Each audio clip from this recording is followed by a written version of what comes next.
Estamos con el ingeniero Juan José Ascheri, bueno, una sequía sin precedentes en Chivilcoy y la zona, y has realizado un informe sobre el impacto de la sequía en nuestra zona, en Chivilcoy, ¿no? Sí, con la ayuda de muchos colegas de AIACA, de la Asociación de Ingenieros Agrónomos de Chivilcoy y Alberti, fui recabando datos, juntando datos, haciendo los borradores y bueno, trabajando con las opiniones que me fueron dando cada uno de ellos y armando la situación en la que estamos. La idea era ponerle números, porque decíamos sequía histórica, esto va a ser terrible, terrible, terrible, pero estaba bueno ponerle un número y bueno, le pusimos un número a Chivilcoy en base a los datos de todos los colegas y bueno, trabajé en ese sentido, ¿no? Poder tener, por lo menos en lo que es maíz, soja y cultivos de invierno, que serían los principales cultivos de la zona, no incluir el girasol, tener un número grueso pero bastante ajustado del impacto que está causando la sequía en Chivilcoy. Y digo, está causando, no que causó, porque todavía seguimos teniendo sorpresas, o sea, estamos en plena cosecha gruesa, o sea, de soja y de maíz, y estamos teniendo sorpresas semana a semana sobre... ¿Alguna helada? Exacto, sobre rindes que pensábamos tener y que ni siquiera ese rinde tenemos.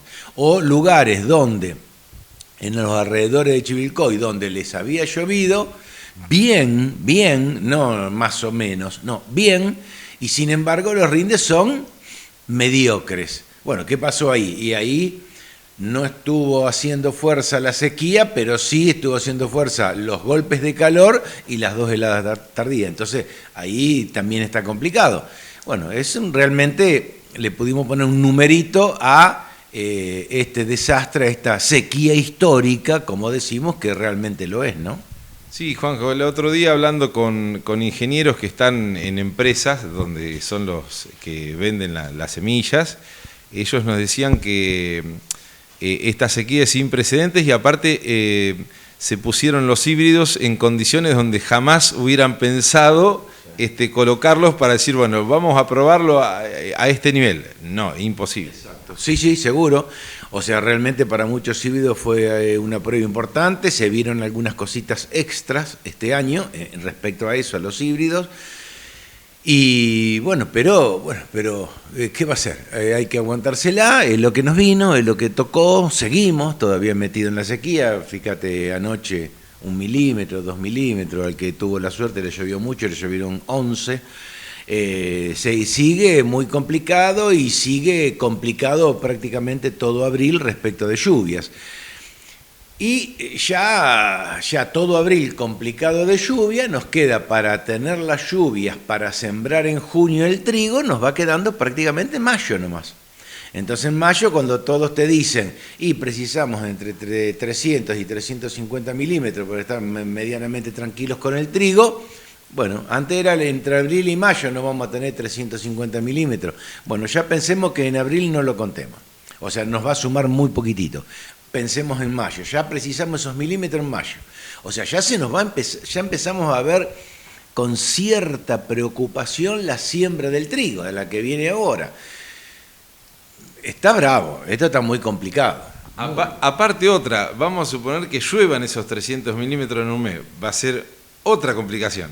Exacto, sí, si caen de la manera en que los 300 caigan, tenemos 30 días en mayo. Si cae repartidito, tenemos la suerte de que esos 300 milímetros caigan repartidos, vamos a estar bien como para poder sembrar trigo o cualquier otro cultivo de invierno. Pero, bueno, se nos van terminando los días y la lluvia sigue sin aparecer. O sea, se iba a cortar en marzo no se cortó, se iba a cortar en abril, parece que en abril los pronósticos por lo menos marcan eso, tampoco va a aparecer la lluvia, bueno, nos va quedando mayo nomás. Entonces se complica. Bueno, vamos a los números. Estamos con los machetes acá porque si no es imposible acordarse de memoria, pero bueno, ahí están.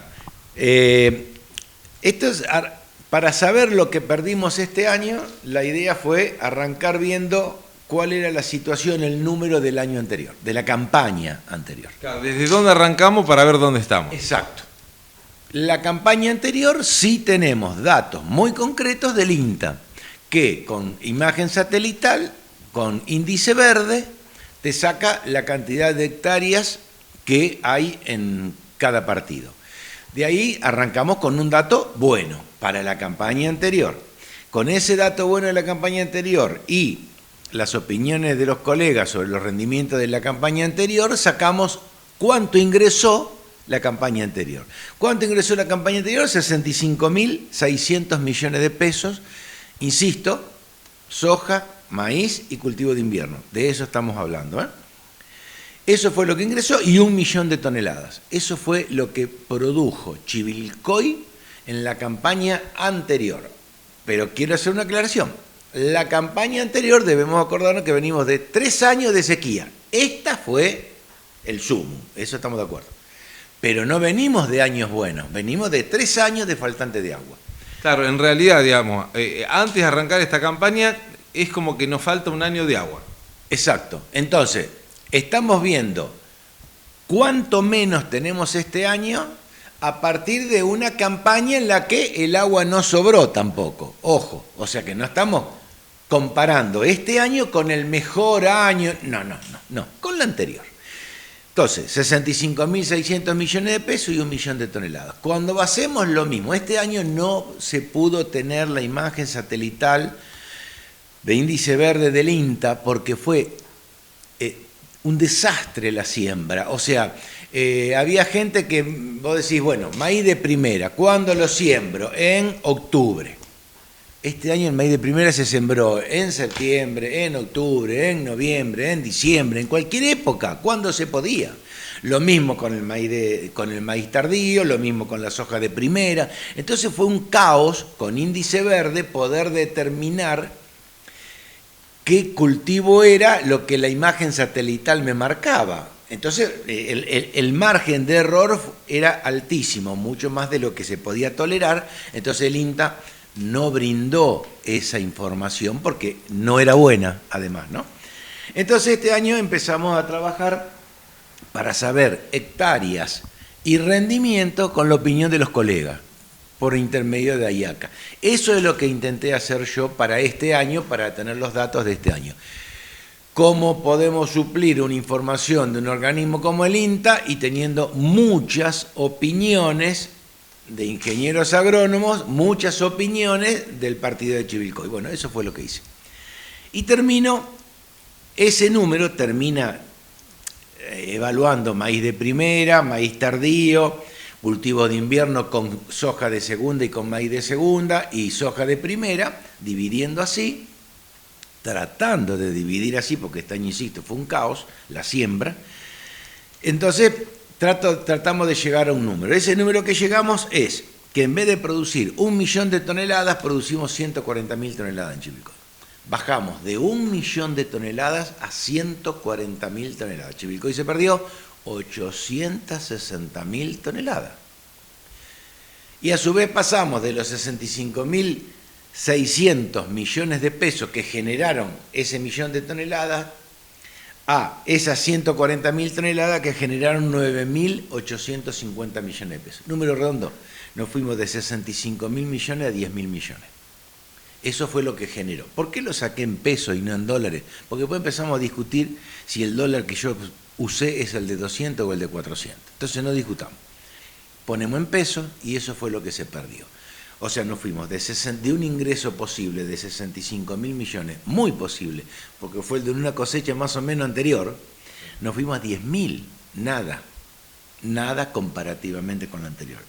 Eso, además, ese es el número de lo que dejó de ingresarle al bolsillo de los chacareros.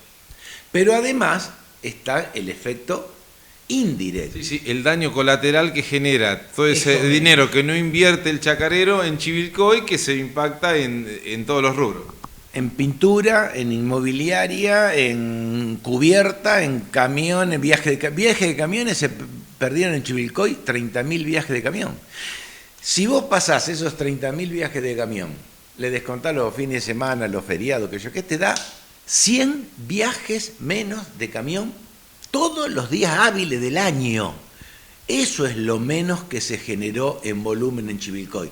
100 viajes todos los días. Es mucho. También lo que se perdió, 6 millones de litros de gasoil que se hubieran vendido por esos viajes que nos hicieron. Bueno, lo que perdieron, como por ahí si uno dice siempre, en la parrillita que está a la vera de la ruta, cubiertas, bueno, todo eso después se potencia en el pueblo. Sabemos, el productor, el chacarero gasta, por decir algo, el 90% de lo que genera lo gastan en el pueblo, cambia la camioneta, cambia la sembradora, la cosechadora, lo que fuera, lo gasta en el pueblo y bueno, todo eso se va a perder. Lo directo, ya lo dijimos, nos fuimos de 65.000 millones a 10.000 millones, pero hay una serie de gastos indirectos que no están evaluados, que los mencionamos pero no están evaluados. Ese es una parte, eso es lo que dejó de ganar el productor. Pero por otro lado, también debemos tener en cuenta lo que el productor enterró en esta campaña mala de sequía histórica, enterró para cosechar y no cosechó. Ahí el productor, entre alquileres y margen bruto directo, con esto quiere decir, sin tener en cuenta los impuestos, el productor ahí enterró para sembrar este año 15.000 millones, más los alquileres enterró 34.200 millones de pesos. Entre paréntesis, invirtió, gastó, lo que fuera, para sembrar en esta campaña mala. Pero ya dijimos, ¿cuánto recaudó en cosecha en esta campaña mala? 9.850. O sea que quedó para atrás el chacarero, quedó para atrás en 24.350 millones de pesos. O sea, dejó de ganar, pero como había invertido para sembrar, terminó con un rojo de 24.000 millones de pesos. Pero además, o sea, y todo esto no es todo, pero además tiene que gastar 38.000 millones de pesos este año para volver a sembrar. O sea, venimos con un rojo de 24.000 y tenemos que volver a invertir 38.000 millones de pesos. Son cifras enormes. Y no estoy teniendo en cuenta algún productor que a lo mejor haya tenido o tenga que esté pagando alguna cuota de alguna sembradora, de alguna cosechadora, que son cuotas de 30, 40, 50, 60 mil dólares anuales. Sí, sí, que ahí va a haber que negociar porque es imposible. La plata no está.